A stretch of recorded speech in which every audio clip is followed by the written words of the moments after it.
الله ما وتا ته ترغیب راکړي. من ذا الذي يقرض الله قرضا حسنا. الله فرمایي چې څوک دی چې هغه الله له قرض ورکړي او ښایسته قرض ورکړي، بیا نه یادوي چېرې ما په پلانکي کې دونه سخا وکړه، دونه قهرماني مې وښودله، دومره خلک مې ماړه کړه، دومره خلکو ته مې پیسې ورکړې، دومره خلکو ضرورتونه مې پوره کړه. دا خبرې نه کوي. من ذا الذي يقرض الله قرضا حسنا. ځکه عمل الله لپاره شوی دی، نو بې وینا ته پکې ضرورت نشته، بې وینا ته هیڅ ضرورت نشته. نو دې کې ابو دحداح رضی الله عنه یو صحابي دی، هغه د آیات واورېد. دا آیات واورېد، هغه راغی رسول الله صلی الله علیه وسلم ته وفرمایل یا رسول الله چې رب العالمین زموږ نه قرض غواړي. نو رسول الله صلی الله علیه وسلم ته ویلي وو، هغه ویلي زما دا دوه باغونه دي. تفسیر قرطبي کې دا واقعه ذکر شوې ده. زما دوه باغونه دي، هما لله، دا دواړه د الله شو. دواړه د چا شو؟ د الله شو. د الله نبی ته نه ابو دحداح داسې مه کوه، داسې مه کوه. دا یو باغ دا ځان ته پرېږدوه، بچو ته دې پرېږدوه، دا بل باغ راواخله، دا د الله په نامه ورکړه. هغه وویل چې داسې خبره وي نو بیا به دې کې چې کوم غوره وي هغه به د الله په نامه. لن تنالوا البر حتى تنفقوا مما تحبون. الله فرمایي تاسې نیکۍ ته نشئ رسېدلی حتى تنفقوا ما تحبون، تر دې چې هغه څه مصرف نه کوي چې ستاسې ورسره مینه. څومره خوښ مال دا ورکړه.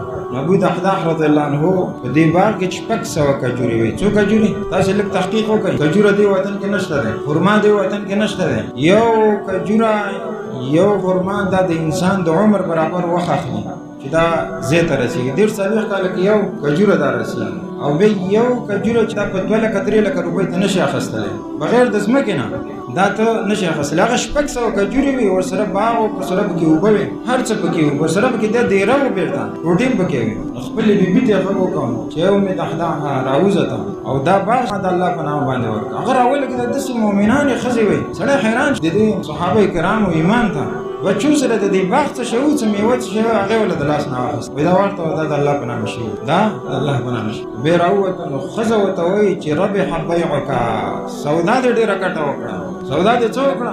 ډېره ګټه وکړه. حدیث کې راځي رسول الله صلی الله علیه وسلم زنانه ورته یو ځل اختر کې خاطب شو، هغې ته ویله چې یا معشر النساء تصدقنا، د زنانو ټولې صدقې کوئ، فإني أريتكن أكثر أهل النار. ما تاسې ډېر دوزخیانې ولیدلی. هغه مؤمنانې ښځې و بما یا رسول الله، د الله رسول ولې موږ جهنم ته تللی شو؟ نو د الله نبي ورته ویل تکثرن اللعنه وتکفرن العشیره. یو تاسې لعنتونه او خیرې ډېرې ووایي، بله دا ده چې د خاوند نافرمانه است. نو صدقې کوئ چې د جهنم نه خلاص شي.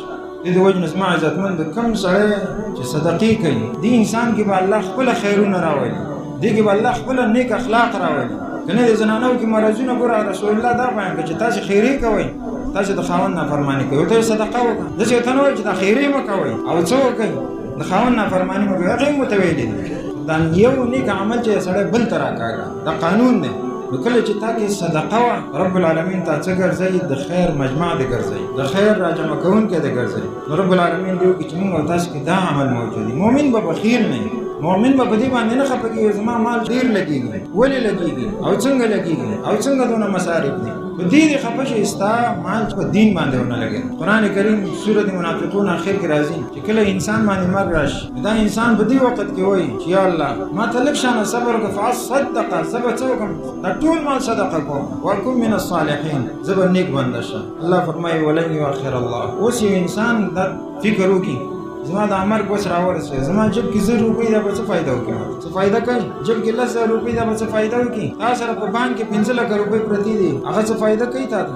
هېڅ فایده نشته. د دې وجې نه رسول الله صلی الله علیه وسلم فرمایي ستا مال هغه دی چې تا وخوړو، کوم چې دې واغوسته، کوم چې دې وڅښه، باقي مال پردی دی، او کوم چې دې صدقه کړه هغه ستا مال. وما تقدموا لانفسکم من خیر تجدوه عند الله. د دې د وجې نه مؤمن چې دی دا هر هغه د خیر ځای چې دی ګوري هلته به د الله په نامه باندې پیسې ورکړي، د الله په نامه باندې به پیسې لګوي. دې باندې رب العالمین دا انسان بخي او د جهنم نه ساتي او د جنت خاوند یې ګرځوي.